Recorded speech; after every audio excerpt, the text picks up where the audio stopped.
Oi, gente. Eu vou falar um pouco sobre a espectroscopia de ressonância magnética nuclear, que é a técnica de RMN, que vai auxiliar vocês para resolver o exercício do relatório em relação à anilina. Se ficar alguma dúvida, pode me procurar no WhatsApp, como também na monitoria na quinta-feira, das 4 às 6 da tarde, que eu tiro as dúvidas.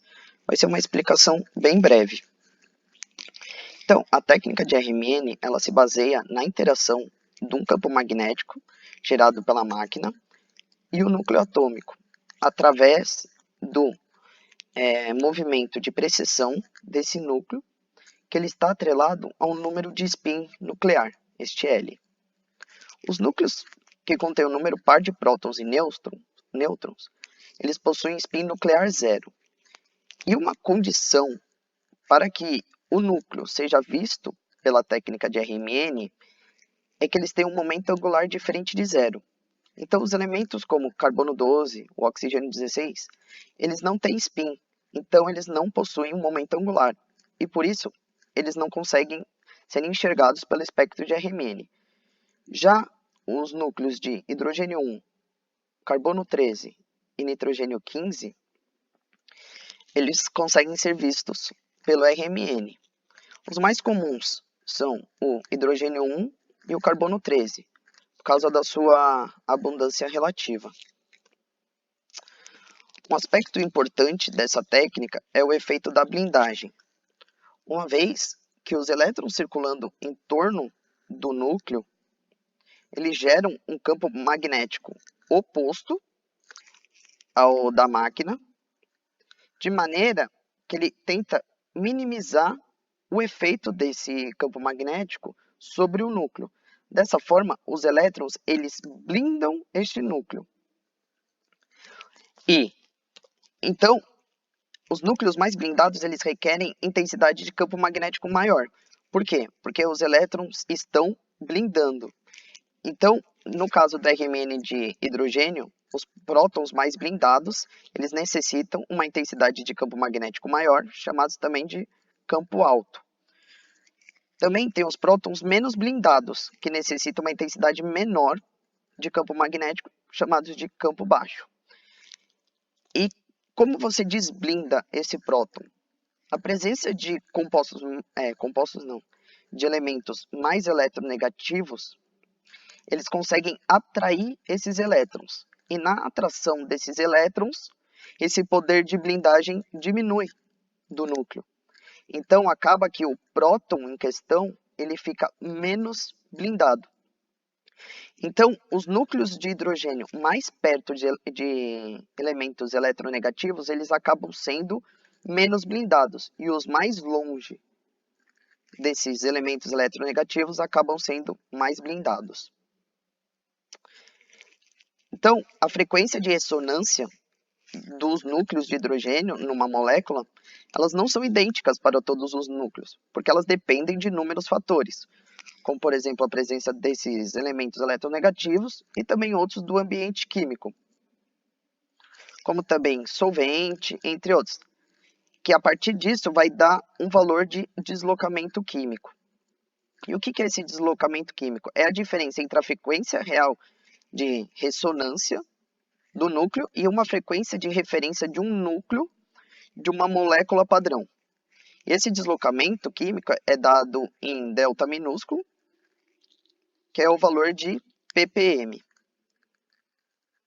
O composto de referência mais usado é o tetrametilcilano, que tem essa estrutura, em que todos esses hidrogênios eles estão no ambiente químico igual. Por quê? Todos esses hidrogênios eles são equivalentemente equidistantes. Então, todos os hidrogênios sentem o mesmo ambiente químico. E com isso, ele é normalizado para deslocamentos químicos igual a zero. Dois fatores também são muito importantes para analisar um espectro de RMN. O primeiro deles é a multiplicidade, em que ele se relaciona com o número de hidrogênios adjacente ao núcleo que a gente está observando. e também a integração, que são os números de hidrogênios no mesmo ambiente químico. Então, no caso do TMS, a gente teria uma integração de 3, 6, 9, 12, certo? E eles seriam singletes, porque ao lado desse hidrogênio, se a gente for pensar no silício, o silício ele não tem nenhum hidrogênio. Então, os números de hidrogênios adjacentes são 0. Então, quando você tem hidrogênio que do lado dele não tem nenhum outro hidrogênio, iria aparecer um singleto com um número de integração 12. Então, vamos para um exemplo. Aqui nós temos o propanol. E como a gente começa a ver? Então, a gente vê que temos a molécula padrão, a nossa referência, que é o TMS, e os outros picos. Então, a gente tem aqui, primeiramente, um tripleto, que ele está mais blindado. Então, se ele está mais blindado, ele estará mais longe do elemento eletronegativo, que é o oxigênio. Então, temos um tripleto com integral 3. Isso quer dizer que são 3 hidrogênios perto de... É um tripleto, então ele tem 2 hidrogênios do lado. Então, são 3 hidrogênios perto de 2 hidrogênios. Agora, em deslocamento químico maior, isso quer dizer os hidrogênios um pouco mais desblindados, nós temos um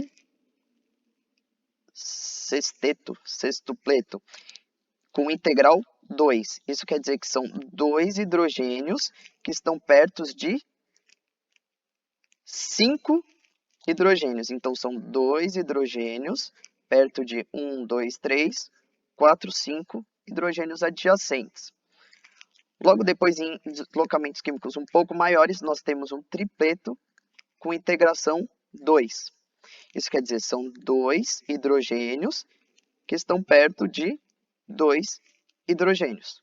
Então, são 2 hidrogênios perto de 2 hidrogênios. Eles sempre têm que estar ligados a carbonos adjacentes. E no final, nós temos o hidrogênio singleto da hidroxila.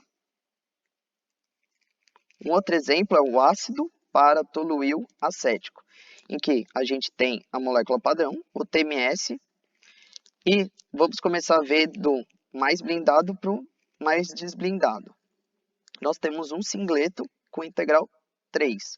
Então, são 3 hidrogênios em que não tem nenhum hidrogênio ligado a carbono adjacente. Então, 1, 2, 3, e no carbono vizinho não tem nenhum hidrogênio. Então, é um singleto com integral 3. Ok? Essa região é uma região específica, que é uma região de aromáticos, e eles têm deslocamentos químicos maiores. Então, é uma exceção. Então, vamos ver um outro hidrogênio, que é essa região aqui. É um singleto com integral 2. Ele tem um deslocamento químico maior, porque ele está mais perto desse grupo de ácido carboxílico. Porém, o deslocamento químico dele não é tão alto, porque ele está ligado diretamente no carbono, não no heteroátomo. Então, ele é maior em relação ao carbono desta metila aqui, ok?